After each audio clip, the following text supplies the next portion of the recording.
Welcome to the tutorial video for using the path in Prezi. To make any adjustments to the path, first click on the Edit Path button on the left-hand toolbar. Now you can add elements to the path, remove elements from the path, change their order, and add some basic animation. We'll begin by adding some frames to our path. I want the first thing my audience to see to be the full view of my Prezi. So the first item on my path is going to be the invisible frame that contains all of my elements. Next, I want to zoom in on the large circle frame, which contains the title of my presentation. When I'm in path editing mode, all I have to do to add a frame or element to the path is click on it. A blue line, only visible in path editing mode, will appear connecting the steps in the path. If I miss an element, as I seem to have done here, all I need to do is drag this add icon to the element. Once it's been selected by that silhouetting blue line, I release it, and it's been added in the correct order. If I want to remove an element from the path, I need to go over here to the left-hand toolbar, and as you hover over it, an X will appear, allowing you to move. So now this circle becomes my new step number 2, etc. If I decided I didn't want to do that, again, all I have to do is drag that there. And maybe I want to go back to the full view for the conclusion of my Prezi.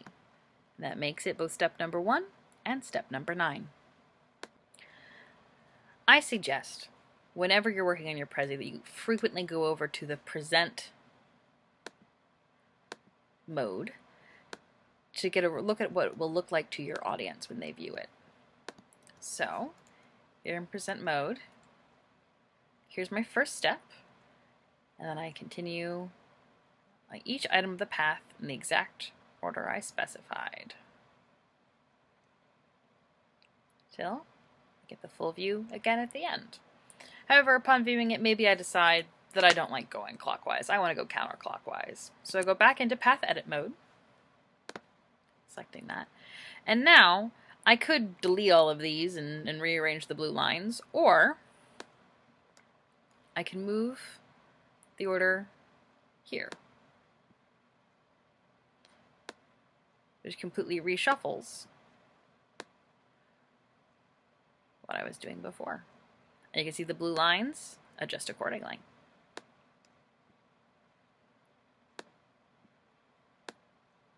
There we go. I've reversed my order.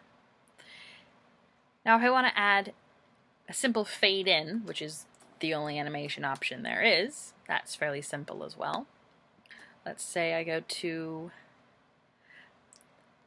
the large circular frame, and I don't want my title there when my audience first views it. I want that to appear when we make it to that slide. So I'm going to click here on this star,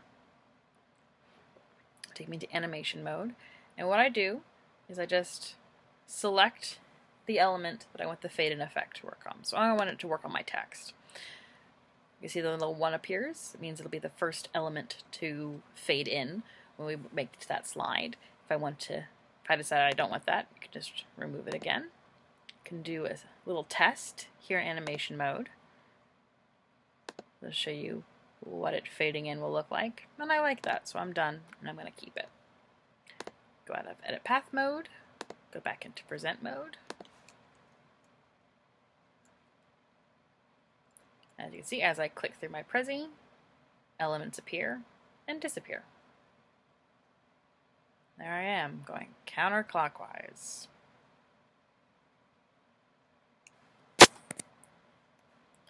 And then again,